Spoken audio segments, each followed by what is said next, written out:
Hi, I'm Dr. Gurung. I'm a consultant psychiatrist. Today I'm going to talk about a topic, sleep, which I feel is quite ignored.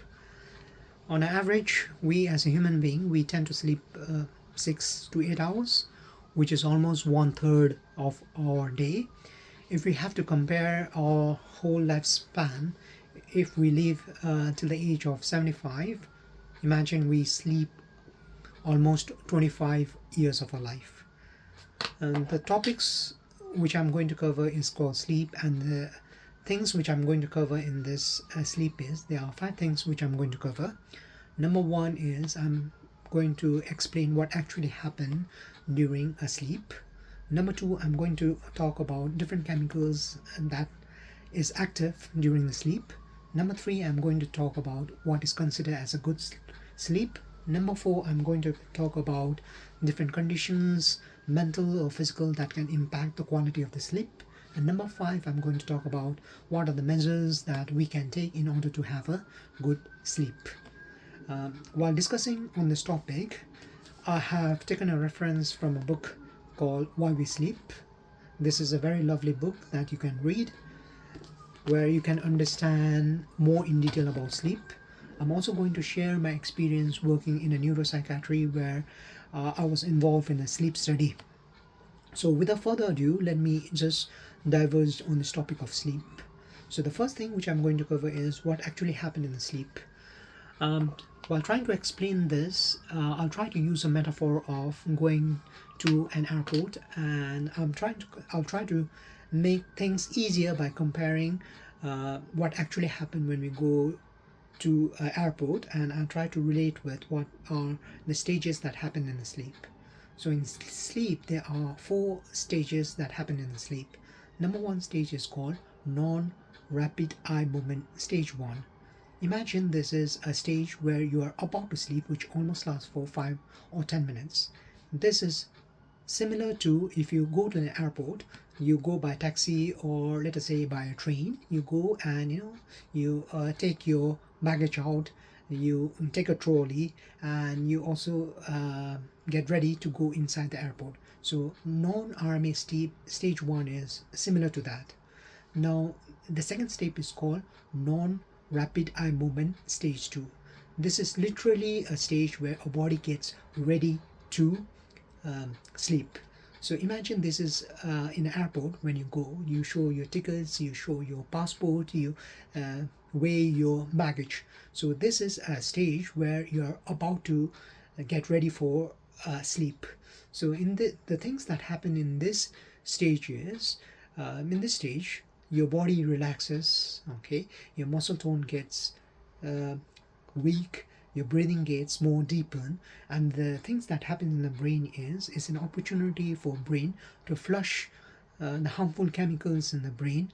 So basically, in the brain, the chemicals, especially the cerebral spinal fluid, gets active and wash away the harmful chemicals in the brain.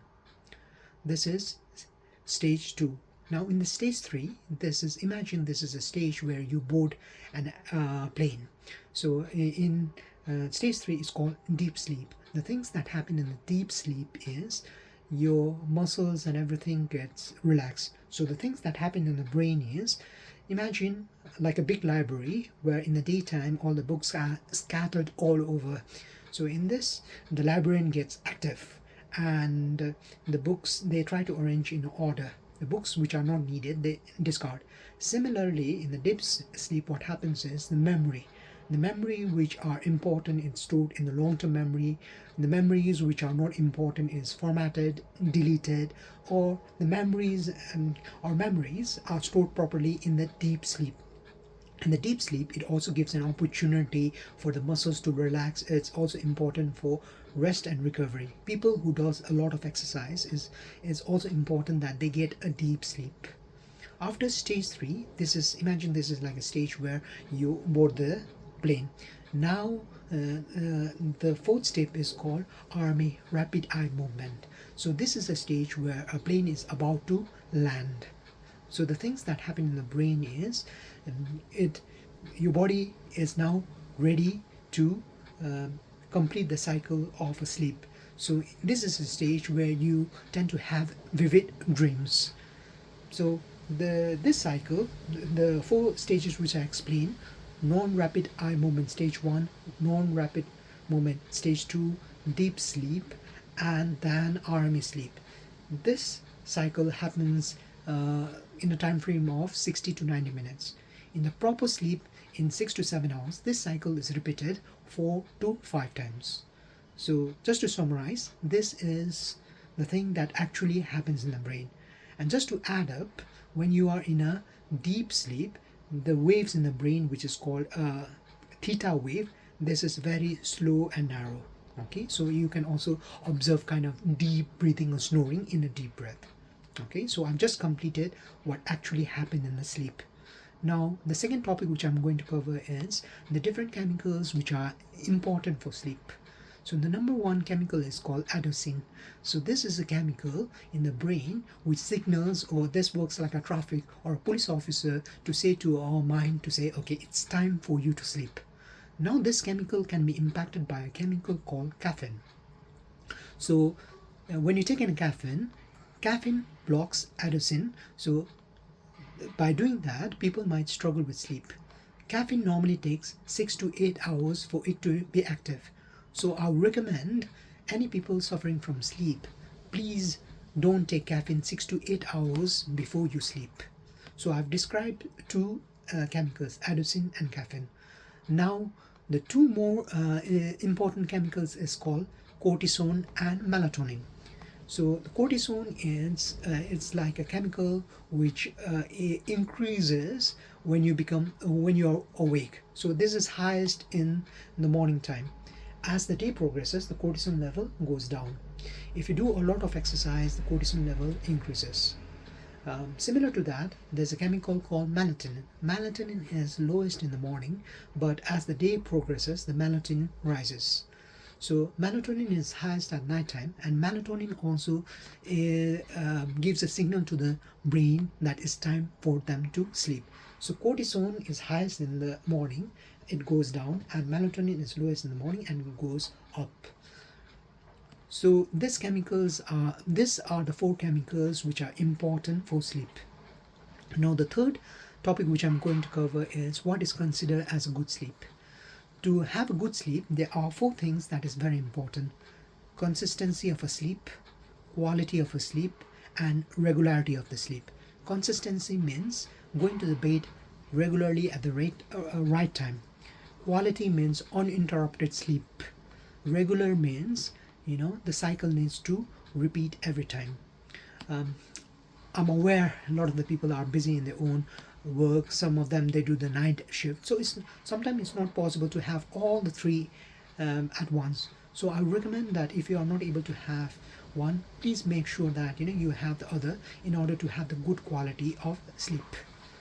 On that topic, I would also like to cover there's something called circadian motion. This is our internal clock that gives an indication which is daytime or nighttime. And if you look at the brain, okay, there's a part of the brain called amygdala. That is a part of the brain where the circadian motion is there. Conditions like dementia, this structure in the brain is impacted, so they struggle especially during the evening time. Now I've covered three things. Now the fourth thing which I'm going to cover is what are the things that impacts the sleep. One is temperature. We tend to sleep better during the winter time, and if it is hot, we tend to struggle. So make sure when you are considering sleep, the temperature of the room is important. Try to minimize the distractions, the thing that might distract you during the sleep. Especially I would recommend the smartphones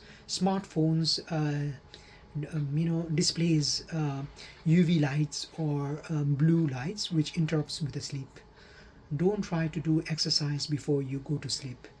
The big thing which is a problem in the modern world is overthinking. When people tend to overthink, there are too many thoughts and ideas in the brain which interrupts them from going to the bed, going to sleep. Depression, anxiety, mental health issues, if someone have got diabetes or chronic pain, these are also some of the things that impacts the sleep. If you have any of this, please, I would recommend to get a professional help.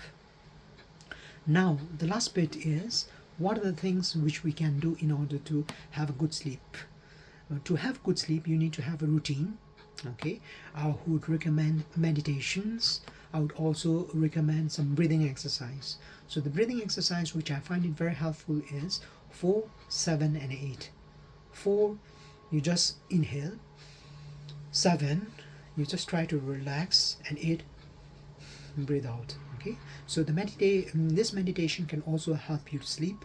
Proper diet, fluid, try to avoid soft drinks, alcohol, smoking. So these are also some of the things that if you are able to control with a good lifestyle, bit of exercise, this also improves your quality of sleep. Yeah. On summary, today I've covered a lot of things. From this video, the take-home message is, now you have understood what happens in the sleep. Number one, just to summarize, there are 4 stages. The 4 stages are non-RMA stage 1, stage 2, deep sleep, and RMA sleep. And this cycles happens 4 to 5 times during the night time. Okay, now the second thing which I've described is, I've described about different chemicals that are important in the sleep. I've also described about the quality of the sleep. I've also described what are the condition that impacts the sleep, and I've also provided you some of the solution that this is very helpful for your sleep. If people find it helpful, they can also Google, and they can read about the sleep habit, which is also helpful. The things which I find it very helpful is, I tend to do journaling before I go to sleep. I tend to avoid any stressful thing before I go to sleep, and I take every day as it comes. Okay, thank you very much. Hope you find this video helpful to understand about sleep. Thank you. Have a good day.